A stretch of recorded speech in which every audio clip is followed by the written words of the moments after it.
आज की वीडियो का श्रेय जाता है इन श्रीमान जी के कमेंट को। श्रीमान जी, आपके कमेंट के लिए धन्यवाद। अगर आप सभी लोग आदित्य बिरला सन लाइफ इंश्योरेंस कंपनी लिमिटेड के पूर्ण सुरक्षा कवच प्लान के बारे में जानना चाहते हैं तो वीडियो का डिस्क्रिप्शन चेक कीजिएगा, आपको वीडियो का लिंक मिल जाएगा। अब जैसा कि आपको पता है कि चैनल पे प्रत्येक वीडियो आप ही लोगों के प्रश्न सुझाव कमेंट के अनुसार आती है, including post office and government saving scheme. तो इसी बात पे आप वीडियो को लाइक कीजिए, शेयर कीजिए और चैनल को सब्सक्राइब करके ऑल नोटिफिकेशन बेल को जरूर ऑन कीजिएगा, क्योंकि नोटिफिकेशन बेल को आप ऑन करेंगे तभी आपको लेटेस्ट वीडियोस एंड अपडेट्स मिल पाएंगी। इसी के साथ आप हमें कमेंट सेक्शन में जरूर बताना है कि आप अगली वीडियो किस प्लान या किस टॉपिक से रिलेटेड चाहते हैं। हेलो एवरीवन, बहुत बहुत स्वागत है आप सभी का। आप देख रहे हैं यू द रियल। मैं हूं आपका अपना निजी सलाहकार अमित राज शर्मा। आज की वीडियो में हम आदित्य बिरला सन लाइफ इंश्योरेंस कंपनी लिमिटेड के परम सुरक्षा प्लान से संबंधित जानकारी को समझेंगे। ये प्लान एक unit link non participating individual life insurance saving plan है। सीधे सरल तौर पे कहा जाए तो मार्केट से संबंधित ये प्लान है। आप जो प्रीमियम इंश्योरेंस कंपनी को पे करेंगे वो प्रीमियम आपके द्वारा चुने गए फंड इन्वेस्टमेंट ऑप्शन की सहायता से कंपनी मार्केट में इन्वेस्ट कर देगी, और जब कंपनी आपके पैसे को मार्केट में इन्वेस्ट करेगी तो उस पे जोखिम आपका ही होगा, यानी कि इसमें बाजार संबंधित जोखिम इन्वॉल्व है जो आपको उठाना होता है। अगर आप पॉलिसी टर्म कंप्लीट करते हैं लगातार प्रीमियम पे करते हुए तो मेच्योरिटी के एंड में आपको fund value as a maturity benefit दे दिया जाता है, पॉलिसी क्लोज हो जाती है, जिसे आप इंस्टॉलमेंट में भी ले सकते हैं। अब लाइफ इंश्योरेंस कैटेगरी का प्लान है तो पॉलिसी टर्म के दौरान आपका जीवन बीमा भी रहता है, यानी कि आपको कुछ हो जाए तो आपके नॉमिनी को गारंटेड बेनिफिट दिया ही जाता है, जो कि आप प्लान लेते वक्त निश्चित कर लेते हैं। आइए अब जानते हैं आदित्य बिरला सन लाइफ इंश्योरेंस कंपनी लिमिटेड के परम सुरक्षा प्लान के एलिजिबिलिटी क्राइटेरिया के बारे में। परम सुरक्षा प्लान को लेने के लिए जो आयु सीमा रखी गई है वो 18 साल से लेकर 50 साल तक का है, और मैक्सिमम 75 साल की आयु तक ही आप प्लान में अंडर द कवर रह पाएंगे। बात आती है पॉलिसी टर्म की तो 15 साल, 20 साल, 25 साल, 26 साल, 27 साल, 28, 29 साल के साथ में 30 साल तक का भी पॉलिसी टर्म आप ले सकते हैं। वहीं पे बात करें प्रीमियम पेमेंट टर्म की तो प्रीमियम पेमेंट टर्म आपको 6 साल से लेकर के 12 साल, यानी कि 6 साल, 8 साल, 10 साल और 12 साल का ऑप्शन मिल जाता है। मिनिमम जो प्रीमियम का लिमिट है इस प्लान में वो 1 लाख रुपए का रखा गया है, और मिनिमम जो सम अश्योर्ड है वो सालाना प्रीमियम का 7 गुना तक आप ले सकते हो मिनिमम। मैक्सिमम और ज्यादा भी है जो एग्जाम्पल के थ्रू आपको एंड में बताएंगे। आइए अब जानते हैं परम सुरक्षा प्लान के इन्वेस्टमेंट ऑप्शन या कहें कि पोर्टफोलियो स्ट्रेटेजी ऑप्शन के बारे में। तो पहला जो ऑप्शन है वो है सिस्टमैटिक ट्रांसफर ऑप्शन। अब सिस्टमैटिक ट्रांसफर की बात हो रही है तो यहाँ पे जो प्रीमियम पे करेंगे एनुअल मोड में जब पे करेंगे तभी आपको ऑप्शन मिलेगा। आपके द्वारा पे किए गए प्रीमियम को insurance company directly liquid plus fund में ट्रांसफर करेगी, यानी कि इन्वेस्ट करेगी। फिर उसके बाद जो आपकी चॉइस के फंड होंगे, यानी कि लिक्विड प्लस फंड कैसा हो गया, फिक्स्ड हो गया। उसके अलावा जो अदर ऑप्शन है फंड के, उनमें से आप कोई फंड चुनेंगे, उनमें मंथली बेसिस में यूनिट ट्रांसफर की जाएंगी। अदर फंड ऑप्शन क्या होंगे, income advantage, NHR, maximizer, super 20, cap, Nifty index fund, multiplier, volume and momentum fund के साथ में creator fund, MNC fund, ESG fund और small cap fund, Nifty alpha 50 index fund को भी इन्वॉल्व किया गया है। यानी कि फंड ऑप्शन भी आप चुनेंगे और प्रीमियम का एलोकेशन भी आप डिसाइड करते हैं। जो एलोकेशन आप डिसाइड करते हैं उसी को through out the policy term under the systematic transfer company manage करती रहती है, राइट। लेकिन लिक्विड फंड से आपके चुने हुए फंड में यूनिट ट्रांसफर होते रहेंगे मंथली अपने आप। दूसरा है रिटर्न ऑप्टिमाइजर। इसमें 2 फंड को निश्चित किया गया है। पहला है इक्विटी बेस्ड फंड जो कि है मैक्सिमाइजर फंड, यानी कि आपने प्रीमियम पे किया, इंश्योरेंस कंपनी ने उसको मैक्सिमाइजर फंड में इन्वेस्ट कर दिया। अब मैक्सिमाइजर फंड में जैसे ही गेन जो है 10% होगा, यानी कि आपने जो अमाउंट इन्वेस्ट किया है after the premium allocation chart, जब वो 10% बढ़ जाएगा कम से कम, या उससे ज्यादा भी अगर बढ़ता है तो यहाँ पे प्री डिटरमाइंड जो अपसाइड मूवमेंट रेट है वो 10% इसका दिया है प्लान। जैसे ही 10% बढ़ेगा कंपनी उसको इनकम एडवांटेज फंड में ट्रांसफर कर देगी, यानी कि गेन को ट्रांसफर कर देंगे डेट फंड में जो कि इनकम एडवांटेज फंड। अब इससे फायदा ये होता है कि जैसे इक्विटी में मार्केट में क्योंकि रिस्क तो रहता है, इक्विटी में ज्यादा शार्प डाउन आता है तो उसमें बच जाता है आपका रिटर्न, क्योंकि इनकम एडवांटेज में डेट फंड है, इतना रिस्क नहीं होता, राइट। तीसरा ऑप्शन आता है यहाँ पे स्मार्ट इन्वेस्टमेंट ऑप्शन। अब स्मार्ट इन्वेस्टमेंट ऑप्शन को जब आप चुनते हैं तो यहाँ पे आपको रिस्क प्रोफाइल के 3 ऑप्शन मिलते हैं, aggressive option, moderate option and conservative option. Aggressive का मतलब है इक्विटी एक्सपोजर ज्यादा, मॉडरेट में मिला जुना और कंजर्वेटिव में इक्विटी और डेट का कॉम्बिनेशन मिल जाता है। इस ऑप्शन में भी आपको 2 फंड मिले हुए हैं जो कि इनबिल्ड है, जो कि फिक्स्ड है, मैक्सिमाइजर और इनकम एडवांटेज। अब यहाँ पे लिखा आउटस्टैंडिंग टर्म टू मैच्योरिटी, यानी कि मैच्योरिटी आने में जितने साल बाकी हैं। मान लो आपने अग्रेसिव ऑप्शन लिया और आपका जो पॉलिसी टर्म है उसके हिसाब से मैच्योरिटी आने में 21 साल या उससे ज्यादा का समय बचा है, तो ऐसे में जो आपका प्रीमियम है, जो इन्वेस्टमेंट होगा, जो फंड रहेगा, वो 90% तो रहेगा मैक्सिमाइजर फंड में और 10% चला जाएगा इनकम एडवांटेज फंड में, क्योंकि एग्रेसिव ऑप्शन है और मेच्योरिटी आने में काफी टाइम है। इस वजह से अगर आपके पॉलिसी टर्म की मेच्योरिटी आने में 20 से 16 साल बचेंगे तो ऐसे में 80% इक्विटी में चला जाएगा मैक्सिमाइजर फंड में और 20% इनकम एडवांटेज फंड के अंदर। वहीं अगर 8 से 15 साल अगर बचते हैं मेच्योरिटी आने में, या कहें कि 15 से 8 साल अगर बचते हैं, तो वहां पे 65% मैक्सिमाइजर फंड में आपका इन्वेस्टमेंट रहने वाला, इक्विटीज रहने वाली है, बाकी 35% इनकम एडवांटेज फंड के अंदर। जब मेच्योरिटी आने में 4 से 7 साल या कहें कि 7 से 4 साल बच रहे होंगे तो ऐसे में 50-50 हो जाएगा, इक्विटी एंड डेट का रेशो दोनों बराबर कर दिया जाएगा। जब मेच्योरिटी आने में लास्ट के जो 3 साल होंगे, 0 से लेके 3 साल तक, उसमें 20% इक्विटी में रह जाएगा यानी कि मैक्सिमाइजर फंड में, बाकी 80% जो होगा वो आपका डेट फंड यानी कि इनकम एडवांटेज फंड में ट्रांसफर कर दिया जाएगा। कब? जब अग्रेसिव ऑप्शन को आप चुनते हैं, यूलिप प्लान ले रहे हो और मार्केट रिस्क नहीं ले सकते हो तो कोई यहाँ पे तुक भी नहीं बनता है। इस वजह से मैंने एग्रेसिव ऑप्शन की यहाँ पे बात की है। और प्लान लेने के बाद आप रिस्क प्रोफाइल को चेंज भी कर सकते हैं, एग्रेसिव से मॉडरेट में भी मूव कर सकते हैं और कंजर्वेटिव में भी। बाकी के परसेंटेज आपकी स्क्रीन के ऊपर है, पॉज करके पढ़ लेना। नेक्स्ट जो ऑप्शन है वो है लाइफ साइकिल इन्वेस्टमेंट ऑप्शन। नाम से ही समझ में आ गया कि आपकी एज के अकॉर्डिंग ही ये डिपेंड करेगा। 2 ही फंड को यहाँ पे इन्वॉल्व किया गया है, मैक्सिमाइजर फंड जो कि इक्विटी बेस्ड फंड है और दूसरा फंड है इनकम एडवांटेज फंड जो कि डेट फंड है। एनुअल मोड ऑफ प्रीमियम इस प्लान में है ही, तो जैसे ही आप सालाना प्रीमियम पे करेंगे उसमें से प्रीमियम एलोकेशन चार्ज डिडक्ट होगा, देन उसके बाद में प्रीमियम मैक्सिमाइजर फंड और इक्विटी और इनकम एडवांटेज फंड के अंदर जाएगा। सपोज करो आपने एग्रेसिव ऑप्शन चुना और प्लान लेते वक्त जो आपका आयु है वो अंडर 30 इयर्स था, तो ऐसे में 90% जो इन्वेस्टमेंट रहेगा वो मैक्सिमाइजर फंड के अंदर रहेगा, 10% डेट फंड में, इनकम एडवांटेज फंड में। अगर मॉडरेट ऑप्शन आपने चुना होगा तो 70% चला जाएगा मैक्सिमाइजर फंड में, बाकी 30% चला जाएगा इनकम एडवांटेज फंड में। कंजर्वेटिव ऑप्शन अगर चुना होगा तो 50% ही रहेगा मैक्सिमाइजर फंड में, बाकी 50% इनकम एडवांटेज फंड में। कब? जब आपकी आयु अंडर 30 है, या कहो कि 30 इयर्स तक की है प्लान लेते वक्त। तो वहीं अगर आपकी आयु 31 साल से लेके 40 साल के ब्रैकेट की है, क्योंकि यही वो एज ब्रैकेट ज्यादा है जहां पे लोग ज्यादा प्लान लेना प्रेफर करते हैं, इन्वेस्टमेंट के बारे में सोचते हैं। एग्रेसिव ऑप्शन अगर आप लेते हैं तो 80% मैक्सिमाइजर फंड में, बाकी का 20% इनकम एडवांटेज में।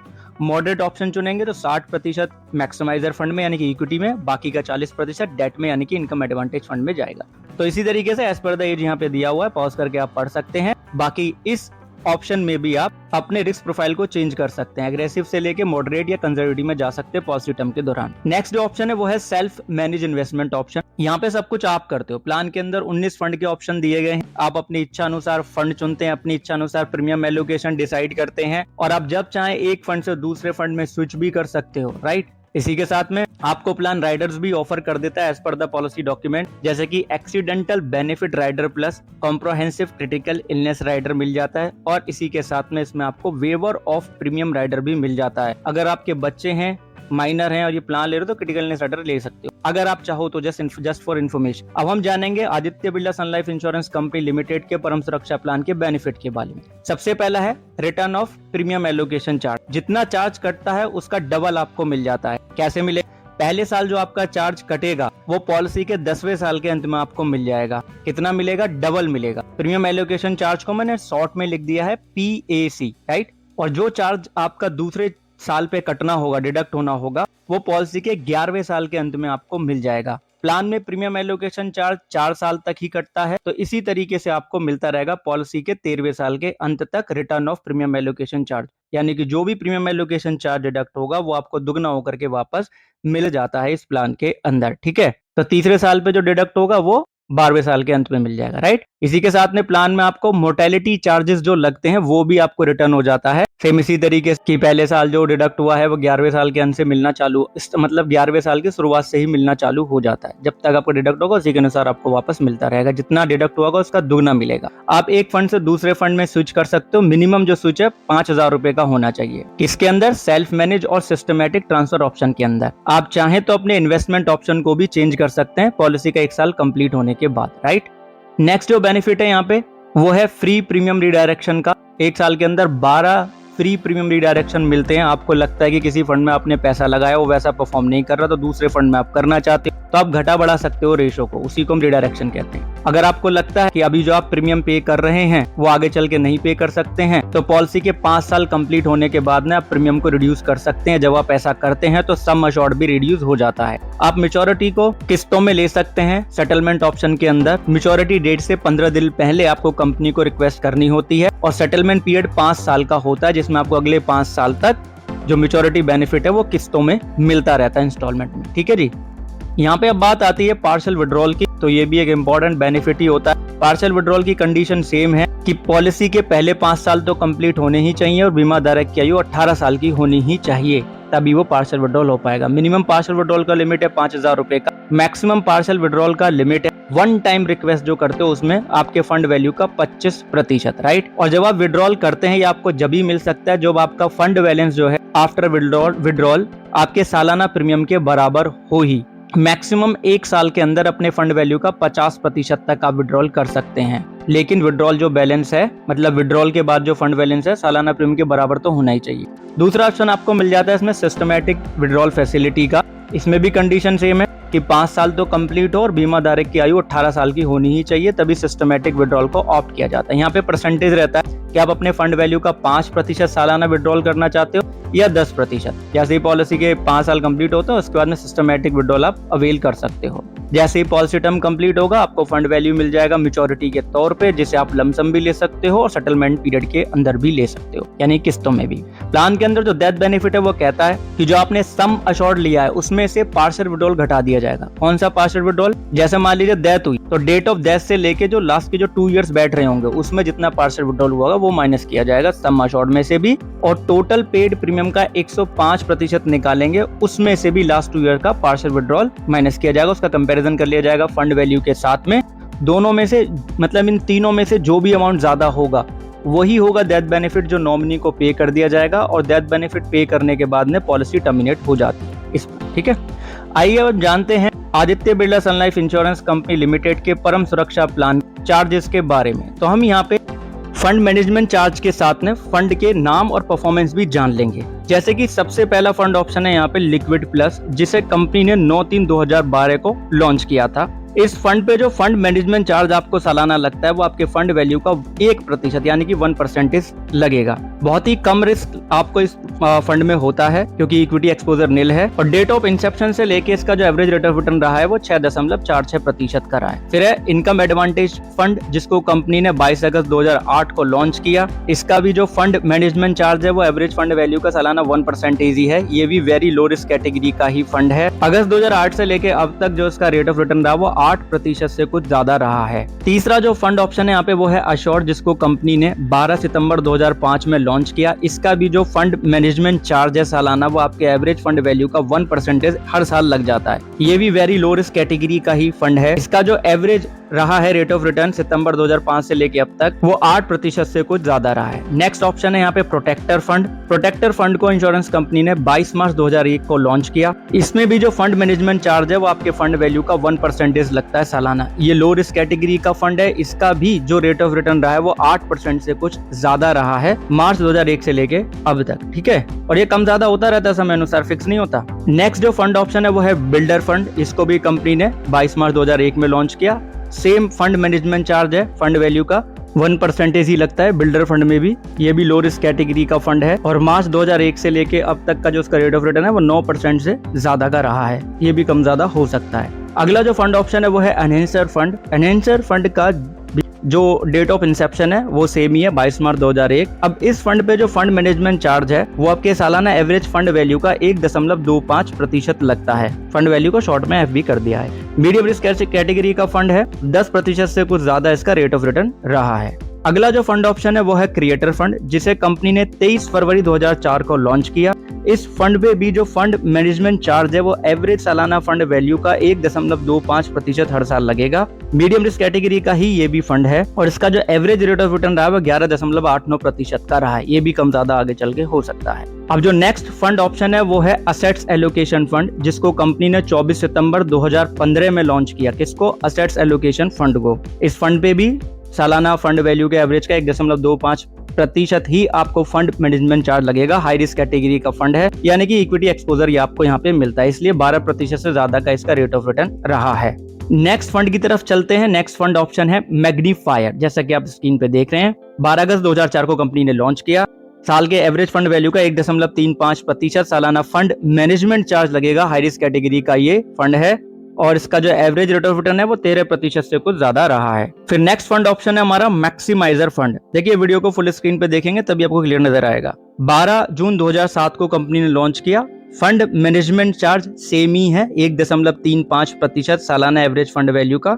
हाई रिस्क कैटेगरी का फंड है, 11.92% का एवरेज रेट ऑफ रिटर्न इसका रहा है।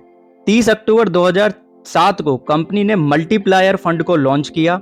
हाई रिस्क कैटेगरी का फंड है, इस वजह से जो इक्विटी एक्सपोजर यहाँ पे मिल जाता है, इक्विटी एक्सपोजर मिलता है तो फंड मैनेजमेंट चार्ज 1.35% है सालाना एवरेज फंड वैल्यू का। 14% से ज्यादा का इसका रेट ऑफ रिटर्न रहा। नेक्स्ट फंड ऑप्शन आता है सुपर 20, जिसको कंपनी ने 6 जुलाई 2009 में लॉन्च किया। ये भी हाई रिस्क कैटेगरी का फंड है, तो इस पे भी जो फंड मैनेजमेंट चार्ज है वो सालाना एवरेज फंड वैल्यू को 1.35% लगता है और इसका जो रेट ऑफ रिटर्न रहा है जुलाई 2009 से लेकर अब तक वो 13.27% का रहा है, जो घट बढ़ सकता है। फिर होता है आपका प्योर इक्विटी फंड, जो कि कंपनी ने 9 मार्च 2012 को लॉन्च किया था। इसका भी जो फंड मैनेजमेंट चार्ज है सेम ही 1.35% सालाना एवरेज फंड वैल्यू का। हाई रिस्क कैटेगरी का ये फंड है। मार्च 2012 से लेकर अब तक जो इसका एवरेज रेट ऑफ रिटर्न रहा वो 18.28% का रहा है। नेक्स्ट फंड ऑप्शन है आपका वैल्यू एंड मोमेंटम फंड, जो कि कंपनी ने 9 मार्च 2012 को ही लॉन्च किया। इस पे भी जो आपको फंड मैनेजमेंट चार्ज लगता है वो आपके सालाना एवरेज फंड वैल्यू का 1.35% ही लगता है। हाई रिस्क कैटेगरी का ये फंड है। 14.16% का एवरेज रेट ऑफ रिटर्न इसका रहा है मार्च 2012 से लेकर अब तक, जो कि आगे घटता बढ़ता रह सकता है। नेक्स्ट फंड ऑप्शन हमें मिल जाता है कैप्ड निफ्टी इंडेक्स फंड, जिसको कंपनी ने 24 सितंबर 2015 में लॉन्च किया। एवरेज सालाना फंड वैल्यू का 1.25% फंड मैनेजमेंट चार्ज लगेगा। हाई रिस्क कैटेगरी का ये फंड है। 2015 से लेकर अब तक 14% से कुछ ज्यादा का इसका रेट ऑफ रिटर्न रहा है। नेक्स्ट फंड ऑप्शन आता है हमारा एमएनसी फंड। अब ये जो एमएनसी फंड है, क्योंकि हाई रिस्क कैटेगरी का फंड है, यानी कि इक्विटी एक्सपोजर ज्यादा है, इस पे भी सालाना एवरेज फंड वैल्यू का 1.35% फंड मैनेजमेंट चार्ज लगता है। ओवरऑल 14% से ज्यादा का रेट ऑफ रिटर्न रहा है। अब देखिए सारी इन्फॉर्मेशन हमें नहीं मिल पाती है, कभी कभी हमें इस फंड का डेट ऑफ इंसेप्शन नहीं पता है, इसलिए हम नहीं बता पा रहे हैं। फिर आता है आपका ESG फंड, जो कि 21 नवंबर 2023 को कंपनी ने लॉन्च किया। Fund management charge 1.35% average fund value का सालाना। हाई रिस्क कैटेगरी का फंड और 34% से ज्यादा का इसका एवरेज रेट ऑफ रिटर्न रहा है। अब देखो नया फंड है इसलिए इतना शो कर रहा है, समय के साथ घटेगा और घटता भी है, बढ़ भी सकता माइट भी। 20 नवंबर 2023 को कंपनी ने स्मॉल कैप फंड को लॉन्च किया। 1.35% सालाना एवरेज फंड वैल्यू का आपको फंड मैनेजमेंट चार्ज लगेगा। हाई रिस्क कैटेगरी का फंड है और 48% से ज्यादा का इसका रेट ऑफ रिटर्न दिखा रहा है, जो आगे चल के निश्चित रूप से घट बढ़ सकता है। फिर कंपनी ने 18 जून 2024 को निफ्टी अल्फा 50 इंडेक्स फंड को लॉन्च किया। एवरेज फंड वैल्यू का सालाना 1.35% फंड मैनेजमेंट चार्ज लगेगा। हाई रिस्क कैटेगरी का ये फंड है। अब नया फंड है तो इसके रेट ऑफ रिटर्न के बारे में भी एज सच कोई इन्फॉर्मेशन नहीं है। फिर आता है आपका लिंक्ड डिसकंटिन्यू पॉलिसी फंड। जब आप पॉलिसी को डिसकंटिन्यू कर देते हैं, प्रीमियम पे करना बंद कर देते हैं समय से पहले, तो इसी फंड के अंदर आपकी सारी यूनिट ट्रांसफर की जाती है। इसमें कोई इक्विटी एक्सपोजर नहीं होता है। गवर्नमेंट सिक्योरिटी, कॉर्पोरेट बॉन्ड या मनी मार्केट में पैसा आपका रह सकता है, इसलिए वेरी लो रिस्क होता है। और इस पर जो एवरेज रेट ऑफ रिटर्न है एज पर द गाइडलाइन वो 4% का तो रहता ही है मिनिमम। नेक्स्ट जो चार्ज है वो है प्रीमियम एलोकेशन चार्ज। आपके सालाना प्रीमियम का पहले साल में 12% प्रीमियम एलोकेशन चार्ज लगेगा, इसलिए दुगना ये वापस भी कर रहे हैं क्योंकि काफी हाई साइड है ये। दूसरे साल पे 6% लगेगा आपके सालाना प्रीमियम का, 6% प्रीमियम एलोकेशन चार्ज। तीसरे साल पे आपके सालाना प्रीमियम का 4% प्रीमियम एलोकेशन चार्ज लगता है और चौथे साल पे आपके सालाना प्रीमियम का 3% प्रीमियम एलोकेशन चार्ज आपको लगता है। यानी कि प्रीमियम आप जब पे करेंगे चौथे साल पे, उसका 3% कंपनी रख लेगी, उसके बाद में आगे वो इन्वेस्ट होगा। 5वें साल से नहीं लगता। पॉलिसी एडमिनिस्ट्रेशन चार्ज जो है हर महीने लगेगा आपके सालाना प्रीमियम का 0.32% लगेगा, जो आगे चल के बढ़ सकता है, लेकिन इसकी जो कैप रखी गई है वो कभी भी 500 रुपए पर मंथ से ज्यादा नहीं होगी। हुई तो आपको इन्फॉर्मेशन जरूर दी जाएगी पहले। फिर आपको मोर्टेलिटी चार्ज भी लग जाता है, जो कि निर्भर करता है आपकी एज के ऊपर, जेंडर के ऊपर, लाइफस्टाइल हैबिट्स के ऊपर और सम अश्योर्ड आप कितना ले रहे हो उसके ऊपर। पॉलिसी डिसकंटिन्यू चार्ज 1000 से लेकर 6000 के बीच में लगता है, अगर पहले 4 साल के अंदर आपने पॉलिसी को डिसकंटिन्यू किया है। 5वें साल से ये चार्ज नहीं लगता है। ठीक है जी, वीडियो को फुल स्क्रीन पे यहाँ पे कर लीजिएगा और हाई रेजोल्यूशन में देखना, तभी समझ आएगा।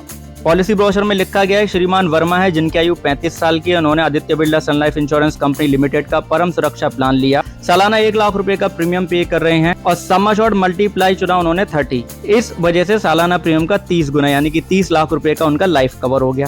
12 साल तक प्रीमियम पे करना चाहते हैं, 30 साल तक प्लान में बने रहना चाहते हैं और सेल्फ मैनेज करना चाहते हैं हर चीज, इसलिए उन्होंने निफ्टी अल्फा 50 इंडेक्स फंड को यहाँ पे चुना है और 30 साल का पॉलिसी टर्म है। अगर 8% की दर से रेट ऑफ रिटर्न मिला तो 51,72,634 रुपए के आसपास इनको रिटर्न मिल सकता है। अगर 4% का रहा तो 18,34,424 रुपए के आसपास इनको रेट ऑफ रिटर्न मिल सकता है। क्योंकि मार्केट बेस्ड प्लान है, रिस्क आपका होगा, राइट। ये रिटर्न इससे ज्यादा भी हो सकता है, कम भी हो सकता है, कोई फिक्स नहीं है। एक चीज फिक्स हो गई यहाँ पे वर्मा जी के लिए कि अगर उनकी मृत्यु होगी तो उनके नॉमिनी को कम से कम 30 लाख रुपए तो मिल ही जाने हैं। बाकी फंड वैल्यू अगर ज्यादा हुआ तो ज्यादा मिल जाएगा, अगर पार्शियल विड्रॉल किया होगा तो इसमें से माइनस हो जाएगा। आपने धैर्यपूर्वक वीडियो को अंत तक देखा, उसके लिए बहुत बहुत धन्यवाद, बहुत बहुत आभार। एक चीज खुद भी समझे, दूसरों को भी समझाएं कि इंश्योरेंस एक प्रोटेक्शन है, प्रोटेक्शन कभी अधूरी नहीं लेते। जानकारी क्लियर तो प्लीज वीडियो को लाइक करें, शेयर करें, चैनल को सब्सक्राइब करके जुड़े रहे हमारे साथ। कमेंट सेक्शन में जरूर बताएं कि आप अगली वीडियो किस प्लान से संबंधित चाहते हैं। आप सभी अपना ध्यान रखिएगा और यूलिप प्लान लेने से पहले पॉलिसी डॉक्यूमेंट जरूर पढ़ लेना और फंड डिटेल जरूर चेक करो, क्योंकि यही मेन होता है। धन्यवाद आप सभी का।